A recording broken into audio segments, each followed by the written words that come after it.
Hi friends, ನಾನು ಇವತ್ತು ಇರೋದು ನಮ್ಮನೆ ಅಲ್ಲಿ ಏನೇನು ಗಿಡಗಳಿದೆ, ಅದರ ಉಪಯೋಗ ಏನು, ಏನಕ್ಕೋಸ್ಕರ ಬೆಳೆದಿದ್ದಾರೆ ಅಂತ ತೋರಿಸೋ ಪ್ರಯತ್ನ. ಇದು ನೋಡಿ, ಈ ಗಿಡ ಬಂದ್ಬಿಟ್ಟು ತುರ್ಕ್ ಮೆಣಸಿನ್ಕಾಯಿ ಮತ್ತು ಗಾಂಧಾರಿ ಅಂತ ಕೇಳ್ತಾರೆ. ಇದನ್ನು ನಾವು ಯೂಸ್ ಮಾಡೋದಂದರೆ ನೋಡಿ, ಈ ಥರ ಚಿಕ್ಕ ಮೆಣಸಿನ್ಕಾಯಿ, ಮೂರ್ತಿ ಚಿಕ್ಕದಾದರೂ ಕೀರ್ತಿ ದೊಡ್ಡದು ಅಂತ ಹೇಳ್ತಾರೆ. ಆ ಥರ ಇದನ್ನ ನಾವು ಅಡುಗೆ ಎಲ್ಲ ಯೂಸ್ ಮಾಡ್ತೀವಿ. ಇದರ ಚಿಕನ್ನು ಆ ಥರ ಎಲ್ಲ ಮಾಡೋದ್ರಿಂದ ತುಂಬ ಚೆನ್ನಾಗಿರುತ್ತೆ. ಮತ್ತು ಮೊಸರು ಅದರೊಟ್ಟಿಗೆಲ್ಲ ಯೂಸ್ ಮಾಡೋದ್ರಿಂದ ಚೆನ್ನಾಗಿರುತ್ತೆ. ಅದಕ್ಕೋಸ್ಕರ ಈ ತುರ್ಕ್ ಮೆಣಸಿನ್ಕಾಯಿ ಕೂಡ ಯೂಸ್ ಮಾಡ್ತೀವಿ. ಮತ್ತು ನಿಮ್ಗೆ ಗೊತ್ತಿರ್ಬೋದಲ್ಲ, ಕಾಫಿ ಗಿಡ ಇದೆ. ಅದೇ ಥರ ಬನ್ನಿ ನೋಡಿ, ಸಪೋಟ ಗಿಡ ನೋಡಿ, ನಮ್ಮ ತಂದೆಯವರು ಬೆಳೆದಿದ್ದಾರೆ ಸಪೋಟ. ಮತ್ತು ತುಂಬ ಪದಾರ್ಥಗಳನ್ನು ಬೆಳೆದಿದ್ದಾರೆ. ಈಗಂದರೆ ಸಪೋಟ ಆಗೋ ಸೀಸನು. ಇನ್ನೊಂದು ಸ್ವಲ್ಪ ದಿನದಲ್ಲೇ ನಮಗೆ ನೋಡಿ, ಈಗ ಆಲ್ಮೋಸ್ಟ್ ಸಪೋಟ ಚೆನ್ನಾಗಿ ಬೆಳೆದಿದ್ದಾರೆ. ಅಂದರೆ ಚೆನ್ನಾಗಿರುತ್ತೆ ಸಪೋಟ, ತುಂಬ ಟೇಸ್ಟಿ, ತುಂಬ ಸಿಹಿಯಾಗಿ ಕೂಡ ಇರುತ್ತೆ. ಆ ಥರ ನೋಡಿ, ಕಿತ್ತಳೆ ಹಣ್ಣು ಗಿಡ ಈಗ ನಟ್ಟಿದ್ವಿ. ಸ್ವಲ್ಪ ದಿನದಾಗಿದ ನಂತರ ಬರುತ್ತೆ ಕಿತ್ತಳೆ ಹಣ್ಣು. ಊರು ಬಂದ್ಬಿಟ್ಟು ಹಾಸನ ಜಿಲ್ಲೆಯ ರಾಯರಕೊಪ್ಪಲ್, ಅಂದರೆ ಆಲೂರು ತಾಲೂಕಿನ ರಾಯರಕೊಪ್ಪಲ್ ಎಂಬ ಊರು. ಇದು ಬಂದ್ಬಿಟ್ಟು ಮಲೆನಾಡು. ಅಂದರೆ ನಮಗೆ ಈ ನೀರಿನ ತೊಂದರೆ ಮತ್ತು ಆ ಥರ ಏನೂ ಇರೋಲ್ಲ. ಅಂದರೆ ನಮಗೆ ಮಳೆ ಜಾಸ್ತಿ ಇರುತ್ತೆ. ಈಗಲೂ ಕೂಡ ನಮಗೆ ಆಲ್ಮೋಸ್ಟು ಈಗ ನವಂಬರ್ ತಿಂಗಳಾಯಿತು, ಆದರೂ ಕೂಡ ನಮಗೆ ಮಳೆ ಬೆಳೀತಾನೆ ಇರುತ್ತೆ. ಅದರಿಂದ ನಮ್ಮ ಕ್ಲೈಮೇಟ್ ಏನಿದೆ ಫುಲ್ ಹಸಿರಾಗಿರುತ್ತೆ. ಯಾವಾಗಲೂ ಕೂಡ ಕೂಲ್ ಆ್ಯಂಡ್ ಕಾಮ್ ಆಗಿರುತ್ತೆ. ನೆಕ್ಸ್ಟ್ ಬಂದ್ಬಿಟ್ಟು ಇದು ಕಾಫಿ ಗಿಡ ನೋಡಿ. ಕಾಫಿ ಗಿಡ ಇದು ನಮಗೆ ಅಂದರೆ ಕಾಫಿ ಕಾಯಿ ಇದು. ಈಗಂದರೆ ಕಾಫಿ ಹಣ್ಣಾಗೋ ಸೀಸನು. ಈಗ ಹಣ್ಣಾಗ್ತಾ ಬರ್ತಾಯಿದೆ. ಈಗಂದರೆ ನಾವು ಕಾಫಿ ಕುಯ್ತಿಲ್ಲ. ಏನಂದರೆ ಈಗ ಬಂದ್ಬಿಟ್ಟು ಮಳೆ ಜಾಸ್ತಿ ಆಗಿದೆ ನೋಡಿ. ಈಗ ಕಾಫಿ ಹಣ್ಣಾಗಿದೆ, ಇದು ಫುಲ್ ಕೆಂಪಾಗುತ್ತೆ. ಫುಲ್ ಕೆಂಪಾಗಿದ ನಂತರ ನಾವು ಕುಯ್ಲಿಕ್ಕೆ ಸ್ಟಾರ್ಟ್ ಮಾಡ್ತೀವಿ ನೋಡಿ. ಈಗ ಕಾಫಿ ನೋಡಿ ಹಣ್ಣಾಗಿದ್ದ ನಂತರ ಇದೇನಾಗುತ್ತೆ ಅಂದರೆ ನೋಡಿ, ಇದು ಹಾರೋಯ್ತು. ತೋರಿಸ್ತೀನಿ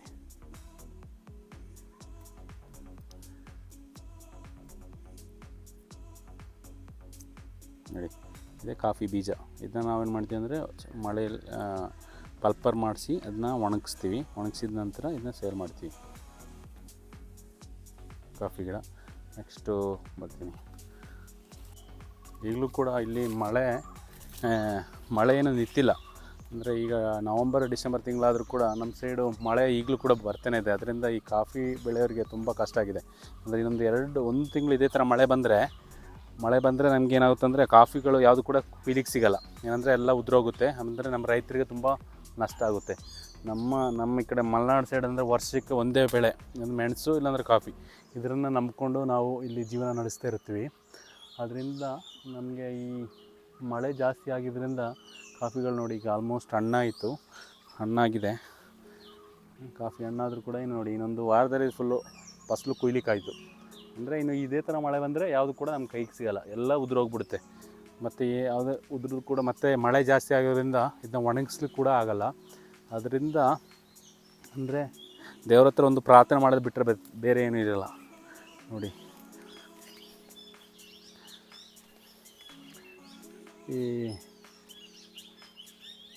ಇದು ಬಂದ್ಬಿಟ್ಟು ಈ ಗಿಡ ಇದೆಯಲ್ಲ, ಇದು ಅರಿಶಿನ ಗಿಡ. ಇದರಲ್ಲಿ ಬಡ್ಡೆಯಲ್ಲಿ ಮಾತ್ರ ಅರಿಶಿನ ಆಗುತ್ತೆ. ಇದ್ರ ಎಲೆ ಏನಿದೆ, ಇದ್ರದ್ದು ನಾವು ಏನು ಮಾಡ್ತೀವಿ ಅಂದರೆ ಇದರಲ್ಲಿ ಕಡುಬು ಎಲ್ಲ ಮಾಡ್ಬೋದು. ಸಿಹಿ ಕಡುಬು ಆ ಥರ ಎಲ್ಲ. ಇದ್ರ ಒಳ್ಳೆ ಔಷಧಿ ಗುಣ ಇರೋಂಥದ್ದು. ಮತ್ತು ಒಳ್ಳೆ ಸ್ಮೆಲ್ ಬರುತ್ತೆ ಅರಿಶಿನದಲ್ಲಿ. ಏನಾದ್ರು ತಿಂಡಿ ಮಾಡಿದಾಗ ಅದ್ರ ಯೂಸ್ ಮಾಡಿದ್ರೆ ಒಳ್ಳೆ ಸ್ಮೆಲ್ ಇರುತ್ತೆ. ತಿನ್ಲಿಕ್ಕೆ ಕೂಡ ತುಂಬ ಚೆನ್ನಾಗಿರುತ್ತೆ. ಮತ್ತು ಇದನ್ನು ನೋಡಿ, ಇದು ಒಂದು ಎಲೆ. ಇದನ್ನು ನಾವು ಏನು ಮಾಡ್ತೀವಿ ಅಂದರೆ ಇದು ಬಿರಿಯಾನಿ ಮಾಡಿದಾಗ ಇದ್ರ ಎಲೆ ಹಾಕ್ತೀವಿ. ಮತ್ತು ಗೀ ರೈಸ್ ಎಲ್ಲ ಮಾಡಿದಾಗ ಇದ್ರ ಎಲೆ ಹಾಕಿದ್ರೆ ಒಳ್ಳೆ ಸ್ಮೆಲ್ ಇರುತ್ತೆ. ಗೀ ರೈಸು ತುಂಬ ಚೆನ್ನಾಗಾಗುತ್ತೆ. ಮತ್ತು ನೋಡಿ, ಇದೊಂದು ಗಿಡ ನೋಡ್ತಿದ್ರಲ್ಲ, ಇದು ಬಂದ್ಬಿಟ್ಟು ನೆಲನೆಲ್ಲಿ ಅಂತ ಹೇಳ್ತಾರಲ್ಲ, ಇದು ನೋಡಿ ಬಿಳಿ ನೆಲದಲ್ಲಿ. ಅದರಲ್ಲಿ ಎರಡು ಕೂಡ ಆಗುತ್ತೆ, ಕೆಂಪು ಮತ್ತು ಬಿಳಿ. ಇದು ಇರೋದು ನಮ್ಮಲ್ಲಿ ಬಿಳಿ ನೆಲದಲ್ಲಿ. ಮತ್ತು ಅದೇ ಥರ ನೋಡಿ ತುಂಬೆ ಗಿಡ. ತುಂಬೆ ಗಿಡ ಏನಿದೆ, ಇದು ತುಂಬ ಉಪಯೋಗ ಇರೋಂಥದ್ದು. ಇದರ ಹೂ ಕೂಡ ಪೂಜೆಗಳಲ್ಲಿ ಯೂಸ್ ಮಾಡ್ತಾರೆ. ಮತ್ತು ಇದರದ್ದು ಹೂ ಏನಿದೆ, ಇದನ್ನ ಚಿಕ್ಕ ಮಕ್ಕಳು ಇರುತ್ತಲ್ಲ, ಎಳೆ ಮಕ್ಕಳಿಗೆ ಇದರದ್ದು ಇದರ ರಸನ ಏನು ಮಾಡ್ತೀವಿ ಅಂದರೆ ಕಫ ಜಾಸ್ತಿ ಆಗೋದಾಗ ಇದರ ಹೂನ ಮಾತ್ರ ಚಿಕ್ಕ ಮಕ್ಕಳಿಗೆ ಯೂಸ್ ಮಾಡ್ತೀವಿ. ಮತ್ತು ದೊಡ್ಡವ್ರಿಗೆ 2-3 ವರ್ಷ ಆಗಿದ ನಂತರ ಇರೋಂಥ ಮಕ್ಕಳಿಗೆ ಇದರದ್ದು ಇದನ್ನ ಗೆಜ್ಜಿಬಿಟ್ಟು ಇದಕ್ಕೆ ಜೇನುತುಪ್ಪ ಹಾಕ್ಬಿಟ್ಟು ಇದನ್ನ ಕೂಡಿಸೋದ್ರಿಂದ ಏನಂತ ಕಫ ಇರೋಲ್ಲ. ಅದಕ್ಕೋಸ್ಕರ ಯೂಸ್ ಮಾಡ್ತೀವಿ. ನೆಕ್ಸ್ಟ್ ನೋಡಿ, ಇಲ್ಲಿ ಕಾಣ್ತಾ ಇದೆಯಲ್ಲ, ಇದು ನೋಡಿ ಇಲ್ಲೊಂದು ಎಲೆ ಕಾಣ್ತಿದೆ ನೋಡಿ. ಇದು ಬಂದ್ಬಿಟ್ಟು ಅಮೃತ ಬಳ್ಳಿ. ಇದು ಕೊರೋನಾ ಟೈಮಲ್ಲಿ ತುಂಬ ಫೇಮಸ್ ಆಗಿತ್ತು. ನಮ್ಮಲ್ಲಿ ಎಲೆ ಏನು ಉಳಿತಾ ಇರಲಿಲ್ಲ. ಇದು ಬಂದ್ಬಿಟ್ಟು ಅಂದರೆ ಮಧುಮೇಹ ಮತ್ತು ಇಮ್ಯುನಿಟಿ ಪವರು, ಅದಕ್ಕೆಲ್ಲ ಹೆಚ್ಚಿಗೋಸ್ಕರ ಈ ಇದು ಅಮೃತ ಬಳ್ಳಿನ ಕೂಡ ನಾವು ಯೂಸ್ ಮಾಡಿದ್ವಿ.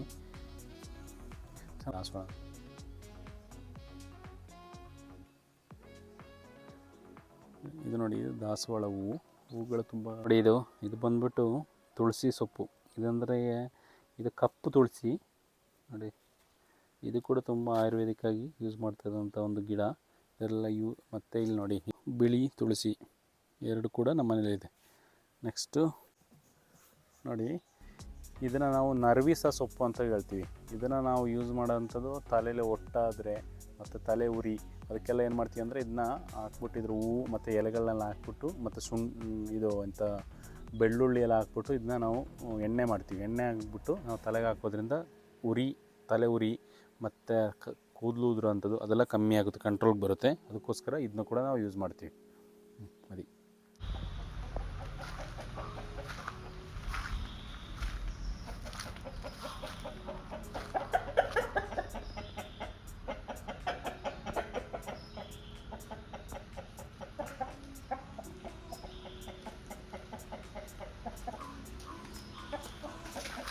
ಇದು ಕೈ ಜೀರಿಗೆ ಇದರಲ್ಲಿ ಇರಬೇಕು ಅಂತ ಕಾಣುತ್ತೆ. ನೋಡೋಣ, ಇದರಲ್ಲಿ ಇರ್ಬೋದು. ಹಾಂ ನೋಡಿ, ಇದರಲ್ಲಿ ಇದೆ ನೋಡಿ ಕೈ ಜೀರಿಗೆ. ನಾನು ತೋರಿಸ್ತೀನಿ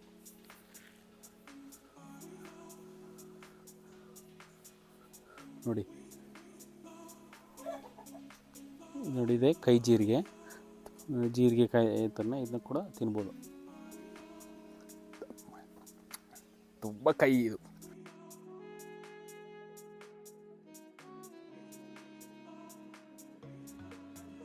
ಬಿಟ್ಟು ಸ್ಟ್ರಾಬೆರಿ ಗಿಡ. ಈಗ ಸ್ಟ್ರಾಬೆರಿ ಇಲ್ಲ ಅಂದರೆ ಬೇಸಿಗೆಯಲ್ಲಿ ಆಗುತ್ತೆ ಇದು ಸ್ಟ್ರಾಬೆರಿ. ನೋಡಿ, ಇಲ್ಲಿ ಬಡ್ಡೆಯಲ್ಲಿ ಕೂಡ ಇದರ ಬಡ್ಡೆಯಲ್ಲಿ ಸ್ಟ್ರಾಬೆರಿ ಆಗುತ್ತೆ.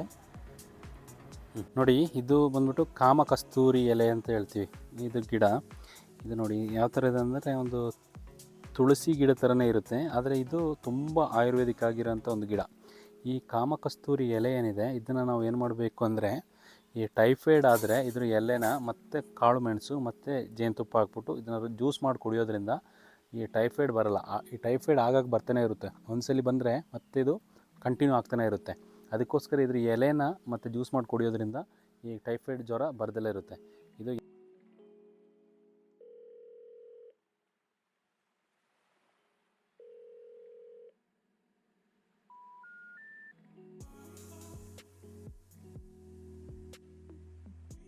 ಇದು ಗೊತ್ತಾಯ್ತಲ್ಲ ನಿಮಗೆ, ಏನಂದರೆ ಏಲಕ್ಕಿ ಗಿಡ ನೋಡಿ ಎಷ್ಟು ಹೈಟಾಗಿ ಬೆಳೆಯುತ್ತೆ. ಏಲಕ್ಕಾಯಿ ಏನು ಮೇಲೇನು ಏಲಕ್ಕಾಯಿ ಬಿಡಲ್ಲ.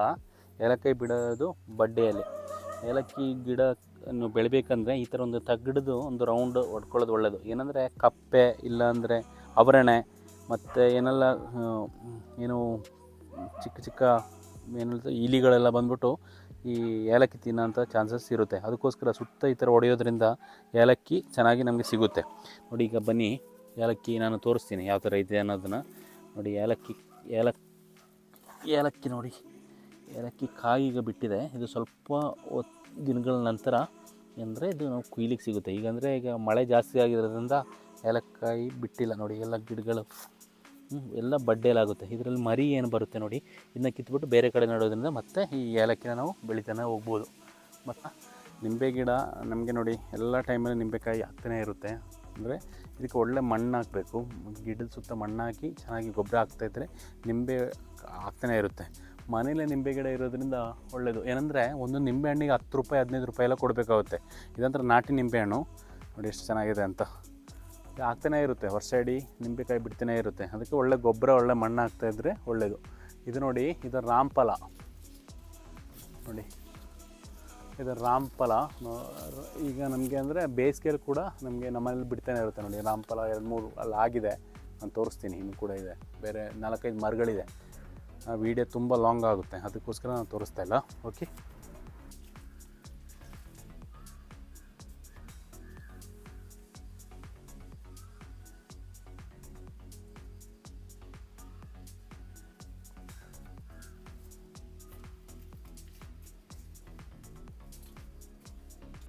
ಇದು ನೋಡಿ, ಇದು ಮೆಣಸು ಈಗ ಅಂದರೆ ಎಳೆ ಮೆಣಸಾಗಿದೆ. ಈಗ ಒಂದು ಸ್ವಲ್ಪ ದಿನಗಳ ನಂತರ ಇದು ನಮಗೆ ಕುಯ್ಲಿಕ್ಕಾಗುತ್ತೆ. ಇದೆಲ್ಲ ನಮ್ಮ ತಂದೆಯವರು ಮಾಡೋಂಥ ಕೆಲಸಗಳು ಇದೆಲ್ಲ ನೋಡಿ. ಅಲ್ಲಿ ನಿಮಗೆ ಅದ್ರ ಮೇಲೆ ಕೂಡ ಒಂದು ಗಿಡ ಕಾಣ್ತಿದ್ದಿಲ್ಲ, ಅದು ಬಂದ್ಬಿಟ್ಟು ಮರಗೆಣಸು. ನಮಗೆ ಗೆಣಸು ಕೂಡ ಇಲ್ಲೇ ಮನೆಯಲ್ಲೇ ನಾವು ಮಾಡ್ಕೊಳ್ತೀವಿ. ನಾವು ಯಾವುದು ಕೂಡ ಪರ್ಚೇಸ್ ಮಾಡ್ಲಿಕ್ಕೆ ಹೋಗಿ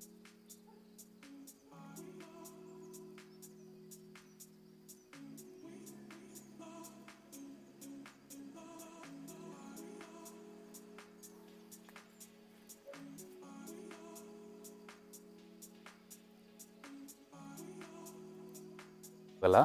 ಮತ್ತು ನೋಡಿ ಇದು ನೋಡುವ ಪಪ್ಪಾಯ ಅಂದರೆ ನಮ್ಮ ಮನೇಲಿ ಒಂದೇ ಥರದ ಪಪ್ಪಾಯ ಏನಿಲ್ಲ, 2-3 ಥರದ ಪಪ್ಪಾಯ ಗಿಡಗಳನ್ನ ನಾವು ಬೆಳೆಸಿದ್ದೀವಿ.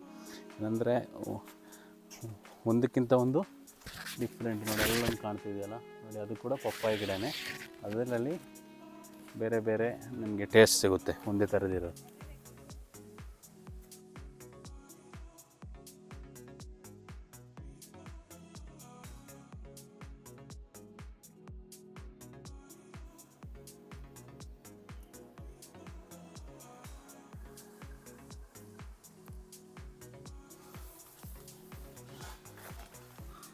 ಈ ಗಿಡ ಏನಿದೆ ಇದಕ್ಕೆ ಗಿಡದು ಸಕ್ಕರೆ ಗೆಣಸು ಅಂತ ಹೇಳ್ತೀವಿ ಇದರದ್ದು. ಮತ್ತು ಮಲಯಾಳೀಸವ್ರನ್ನ ಕೂವ ಅಂತ ಕರೀತಾರೆ ಇದನ್ನ. ಇದಕ್ಕೆ ಕೂಡ ಇದರಲ್ಲಿ ಕೂಡ ಗೆಣಸಾಗುತ್ತೆ, ತುಂಬ ಚೆನ್ನಾಗಿರುತ್ತೆ ತಿನ್ನಲಿಕ್ಕೆ ಗೆಣಸು. ಮತ್ತು ಇದು ನೋಡಿರ್ಬೋದು, ಈ ದನಗಳೆಲ್ಲ ಏನಿರ್ತಾರೆ ಅವ್ರ ಮನೇಲಿ ಇದು ಇದ್ದೇ ಇರುತ್ತೆ. ಅಂದರೆ ಇದ್ರದ್ದು ದನಗಳಿಗೆ ಹೊಟ್ಟೆ ನೋವು ಮತ್ತು ಆದಾಗ ಮತ್ತು ಅದನ್ನ ಏನು ಮಾಡ್ತೀವಿ ಅಂದರೆ ಅದರದ್ದು ನಂತರ ನೋಡಿ ಆ ಬೇರನ್ನ ತೆಗೆದ್ಬಿಟ್ಟು ಕಷಾಯ ಥರ ಮಾಡಿಬಿಟ್ಟು ದನಗಳಿಗೆ ಕುಡಿಸ್ತಾರೆ. ಅದರಿಂದ ಹೊಟ್ಟೆ ನೋವು ಕೂಡ ಕಮ್ಮಿ ಆಗುತ್ತೆ. ಮತ್ತು ಇದರಲ್ಲಿ ನೋಡಿ ಒಂದು ದೈಗೆಣಸದು ಬಳ್ಳಿ ಹೋಗಿದೆ ನೋಡಿ, ಅಂದರೆ ಬಳ್ಳಿ ಥರ ಇದೆ ನಾವು ಕಾಣ್ತಿರ್ಬೋದು ಮೇಲೆ ನೋಡಿ, ಒಂಥರ ಬಳ್ಳಿ ಕಾಣ್ತಿದ್ದಿಲ್ಲ ಅದರದ್ದು ಬಳ್ಳಿ, ಅದನ್ನ ನಾವು ದೈಗೆಣಸು ಅಂತ ಹೇಳ್ತೀವಿ. ಅದರ ಗೆಣಸು ನೋಡಿ ಇದು ನಿಮ್ಗೆ ಕಾಣ್ತಿರ್ಬೋದು, ಇದೇ ಅದನ್ನ ದೈಗೆಣಸು ಅಂತ ಹೇಳಿದ್ವಿ. ದೊಡ್ಡದಾಗಿ ದೈನ್ ಥರ ಬೆಳೆಯುತ್ತೆ, ಅದಕ್ಕೆ ದೈಗೆಣಸು ಅಂತ ಕರಿತೀವಿ. ವೀಡಿಯೋ ಮಾಡೋಣ ಅಂತ ಬಂದಂಗೆ ಮಳೆ ಜೋರಾಗ್ಬಿಡ್ತು ನೋಡಿ. ಇಲ್ಲಿ ಯಾವಾಗಲೂ ಕೂಡ ಮಳೆನೇ, ವರ್ಷ ಪೂರ್ತಿ ಮಳೆ ಬರ್ತಾ ಇರುತ್ತೆ.